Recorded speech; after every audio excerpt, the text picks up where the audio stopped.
Hi everyone, this is another timeless for somebody reading. Thank you for joining me today. If you're a returning viewer, welcome back. If you're new to this channel, I'll just explain that I use a slideshow format because I'm someone who channels when I write, and so this format allows me to present my content on YouTube. I do hope you'll enjoy the video. In terms of the For Somebody readings, they really aren't intended to be general readings. They're timeless readings, and I hope they'll find the people they're meant for at the right time.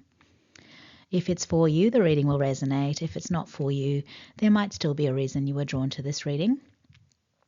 It's always my intention that anyone who comes across any reading I do will gain something from it, and that might be an insight or a piece of wisdom or just the opportunity to consider something from a different perspective. So if you're here, please do check out the video. I'm sure the universe brought you here for a reason.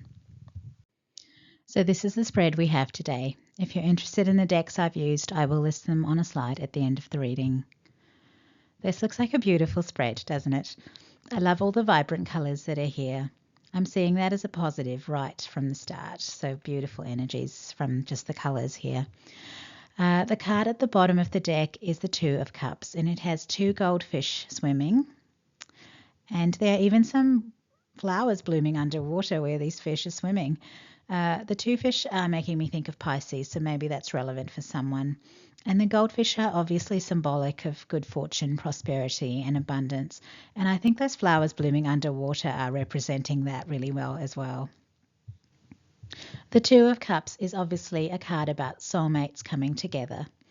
In the traditional image of the traditional tarot card, they are each bringing their cup of joy and positivity to share with each other. And I guess that's why it's not at all surprising that those kinds of energies will allow them to create a beautiful reality together. This is about two people who have a very genuine love for each other, and that might be romantic or platonic, but it is very, very deep. In the traditional card, the two people look very different, and that can mean that the two soulmates might not look to others like they'd have anything in common. Other people might not understand their closeness, but they do know themselves that they have a special connection. They understand each other perfectly. There's a very strong resonance in terms of their energies, their core values, and their approach to life. I think we can see that showing up in the two cards that are immediately to the right of the Two of Cups. We see two characters, and keep in mind these are different decks completely. We see two characters with feathered hair who are facing the same direction. And they're both air sign cards as well. The first tarot card is the Knight of Swords, which is air sign energy, but my guides know that I will connect this to the sign of Gemini. Now, Gemini is obviously the sign of the twins, and so with everything we've had so far, it's actually making me wonder about a twin flame connection, because even the Pisces symbol with the two fish is a little bit like the yin yang symbol, and that's something I do associate with twin flames as well. So this could indicate a twin flame dynamic, but I could also just see the similarities between these two cards as being representative of the fact that these two people are so energetically similar. Okay, now that first oracle card is actually titled Connection, and the figure in this card has the symbol of the air element on his earlobe, the symbol for Aquarius marked on his cheek, and the symbols for Gemini and Libra marked on his arm. So I think both of these characters might have strong air sign placements in their charts. The Knight of Swords in this deck is actually titled The Messenger of Air, so I feel like this could be someone who communicates very efficiently and very clearly. And I say that because the Knight of Swords is known as the fastest knight in tarot. So I'm seeing that as someone who can just immediately get their point across. The character in the oracle card image is basically breathing out and creating the air currents, and the message on this card is we are all connected, and that gives us the impression that this other person is also able to reach people very easily, and that's through I guess they feel connected to everyone, so they find it easy to build rapport with other people. So the message of connection and the Aquarius symbol on this particular character's cheek is making me think of the 11th house in astrology because it relates to Aquarius, and it is the house that's focused on what's best for the collective. This card is also a number 7 card, and that's a spiritual number. I feel it relates to enlightenment, the crown chakra, and unity consciousness. So I'm seeing these two individuals. The reason they have so much in common is that they're both spiritually awakened, and they're both very much focused on how they can help the collective. They're very much in alignment with each other energetically. But I'm also getting a feeling like they might not yet have twigged that this is the case. I mean, I feel like they've met, and so maybe they've had some conversations that indicate that they do have this common, wish to help the collective. But I don't think they've cottoned on yet to the fact that they are soulmates and they have a shared destiny. And it's very clear from that 2 of Cups card that they do have a shared destiny, because they are creating something beautiful when they come together. And I suspect because of who these people are, it is going to be something that's going to benefit the collective significantly. And because of those positive energies in the 2 of Cups card, it's also something that's going to be abundant and prosperous for the 2 people involved. So this alignment they have with each other is very striking, but I'm looking at the cards and I'm going to say they're actually both facing the wrong way. And actually I'll correct that, because I tend to see the first tarot card as perhaps indicating the energy of the past. So I'm going to say that they were both facing the wrong direction in the past. They were both focused on the wrong things. I think they were both trying to help other people, but they weren't going about it in the aligned way or the way that's right for them. I think they may have had a very 3D idea of how to help people, and that was through getting traditional jobs that relate to helping people. So that could have been things like social worker, counsellor, working in the healthcare system, or working in the justice system. And so they probably were helping people in those traditional roles. But I'm getting that that really wasn't the path that Spirit has in mind for them. So they were aligned with each other, but they were both out of alignment with the divine plan. Now, in the present spot, we have 2 cards that are featuring bright lights, really. So the tarot card is the Ace of Wands, and this is about passion and inspiration, something that really lights you up spiritually. So this card indicates that both of these individuals have since discovered what their true passion is, and this is the thing that Spirit wanted them to get to. It's in doing this new thing that they're going to feel their spirits light up, and it's also in this new thing that they're going to be able to help others the most. And this new thing is going to bring them together in a collaboration. The card above the Ace of Wands is titled East, and it has the word beginnings on it. The word east makes me think of the sun rising in the east, and it's interesting that these 2 people were both looking to the west before. So now that they've turned around, they will see the sun rising in the east. And the sun in tarot is obviously a hugely positive card. Again, I'm feeling like that's about a lot of happiness and blessings that will appear on this new path. The image on the card shows a very bright portal. There are a few steps to climb, but your guides are showing you the way. I feel like I've seen so many cards like this lately, and they're all showing someone who's almost there and they can see the destination right there in front of them. So quite apart from this reading, I'm feeling like there's a big collective storyline of people becoming enlightened and up-leveling spiritually. That is so awesome. Anyway, this portal is either about stepping into enlightenment at a spiritual level, or it's about a timeline shift in terms of the reality that people are experiencing. And that might be something like shifting into a 5D frequency, where you don't feel so caught up in the 3D matrix anymore. Obviously, you'll still have challenges in the 3D matrix, but they won't knock you about as much as they would have in the past. You're going to have the ability to energetically rise above any drama. It's like you can see the big picture, even when you do have problems. As an example, if this was, a relationship breakup, you would fairly easily accept that the person who you broke up with just wasn't the right person to move into the future with. And that allows you to disengage from any chaos or turbulence. You'll just tell yourself that it's over, and then shift your focus onto what you want for the future. Even if there are unpleasant things in the present experience, you can quickly reset when you realize that this is just a messy ending, but it is still something that's ending. It's not sticking around. So it actually just occurred to me that this reading is timing perfectly with the Lionsgate portal, which is open right now.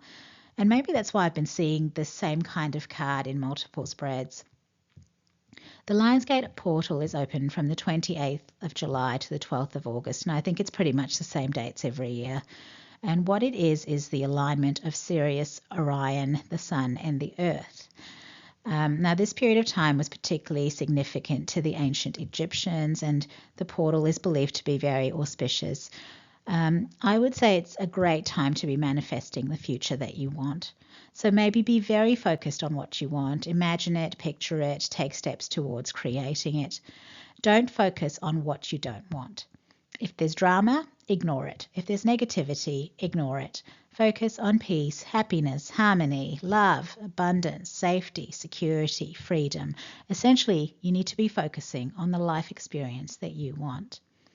Disengage from the experiences that don't align with the future that you want. So this Lionsgate peaks, energy peaks on the 8th of August. So you still have time to do this. Just over this, I think it's like a 2-week period. Just try to be really intentional between now and the 12th of August. Stay focused on the life you want.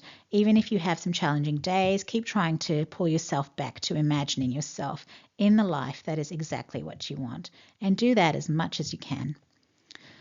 Now, the last card in this spread is interesting because it's the Devil card, and that's an interesting one to have here because overall this has been such a positive spread. Now, in this deck, it's titled Temptation, and it is an absolutely stunning Devil card, I have to say. But it is the Devil card. It's a darker energy. So why is this here? I'm seeing the Devil card is Capricorn energy, and I'm seeing that we started with Aquarius energy. So in a lot of my recent readings, I've seen a prominent focus on how the Capricornian energies relate to the old world and the Aquarian energies relate to the new direction that humanity is moving in. Now in Tarot, the Devil energy is something that wants to keep you stuck. In the traditional image, the Devil has people who are being held in chains. The Devil wants control over you. It wants to possess your spirit. So this card being here is saying that if you're changing direction and starting to align with your divinely guided path, the Devil is going to try to tempt you back to the old way or the old life. It's going to try to tempt you or seduce you to get off the right path. And it may even do that through fear. It may say, well, that new path is too risky, it's not leading you anywhere, Whereas if you stay in this old life, in this old job, in this old relationship, you'll be safe and you'll be secure and you'll be taken care of. So it can work in any number of ways, but the point is to try and keep you where you can be under the Devil's control. I'm seeing that this card has a chest full of money in the card, and so maybe that's what the Devil will offer you. So if this was someone leaving their traditional job, their old boss might offer them a big promotion or pay rise to make them stay, or convince them to stay. Or the Devil might come in as something totally new, a totally new opportunity that is so lucrative that it will tempt you to accept it. And I think this card is here as a warning to these two soulmates that they need to stay true to the path that they've chosen, the one that's represented by the Ace of Wands for them. That's the path that lights them up. That's the path that they've been divinely guided to. That's the path Spirit has in mind for them. So if these two soulmates can stay on this path, they will be creating something amazing that will make them both very happy. They need to not be tempted to step off this path. It's important to remember too that the Devil energy is always alluring in the beginning. It always ends.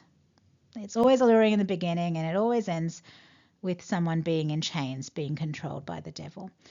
And I always think that's how people end up addicted to substances or in abusive relationships. They were pulled in by the Devil energy, which at the start was really enticing, alluring, it felt good. And then they get stuck in these horrible, horrible places that are hard to get out of. So there are enough people in the world who get lured into those kinds of traps, and you and your soulmate here do not need to join them. You just need to stay true to your vision and your core values and to say no thanks to whatever the devil's trying to offer you.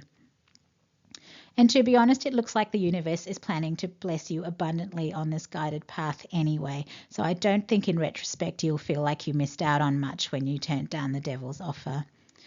There is an oracle card above the devil card, and this is a heart chakra card that relates to the crystal peridot. This card has the word teach on it, so maybe that's the divine mission for these two soulmates. That would definitely fit with what I channeled earlier, where one was a very efficient communicator and the other has a great ability to reach people. So if they were teaching together, they could get their message through to a lot of people very quickly. They could have great influence, and maybe that's why the old world is trying to shut them down, that devil energy trying to shut them down and keep them in the old world. I'm also seeing a V in the peridot card, and that is so cool because it looks like the sign for victory and it's right above the devil. So I like that a lot. The heart chakra energy on this peridot card is such a vibrant shade of green, and I think that's a message to always operate from the heart and follow your heart's guidance. And I'm also seeing how both the East card and the peridot card have these spiritual sort of patterns just faintly in the background. When you look closely at the cards, you can see them. So they are both, showing you the divine way forward. One's a number 3 card, the other one is a number 4 card, and that's making me think of the Emperor and the Empress, which obviously represent divine masculine and divine feminine energies. And when you look at those two feathered-haired characters, they do look like one's a male and one's a female. So, it could well be about masculine and feminine energies coming together. The other oracle card of the 3 at the top was a 7, which is actually the sum of the 3 and the 4. And it's the Chariot card, which represents fast, focused movement towards whatever the desired outcome is. And I'm also thinking about how the chariot is often shown as being pulled by 2 horses, a black horse and a white horse. And obviously both horses have to be operating in alignment for that chariot to get to where it's going as quickly as possible. This is actually really cool, and I'm now getting a strong sense that we actually might be talking about a twin flame situation here. I'm not someone who really focuses on twin flames because I think people go a bit overboard with the tortured romance aspect of it. I do think twin flames exist, but when it's a genuine twin flame connection, I think both parties will awaken to the fact that they are here to be light workers. They will both understand that their connection actually exists to benefit the collective. It's not really about their love story, even if they have an amazing bond. The soul chose to split itself and incarnate as 2 people so that it could have double the impact at 3D level. The soul that did this was a highly ascended soul, and the purpose of the soul split was to end up with 2 powerful light workers operating down here in the material realm. So if this is twin flame reunion, it is going to create magic. I know everyone will assume this is a nice romantic reunion because that's what everyone talks about. But, twin flames don't even have to be lovers. They can have any kind of relationship. The main thing they do have is a relationship that is founded on unconditional love. They are here to teach the world about unconditional love. Now, it's interesting because I do always think of Jesus Christ and Mary Magdalene when I think of twin flames, and they were both here teaching the world about love. So how's that for a coincidence? Now, I don't know if this particular twin flame couple is going to be as powerful as Jesus Christ and Mary Magdalene, because that's a big ask, but I feel like they have a big, important mission nonetheless. I love this reading. All right. I will end it here because that's all I'm seeing in this spread. I hope it does resonate for you if you're here. And if you are part of this twin flame dynamic that's going to have a big impact on the world, then all the very best. And here we are at the end of the reading.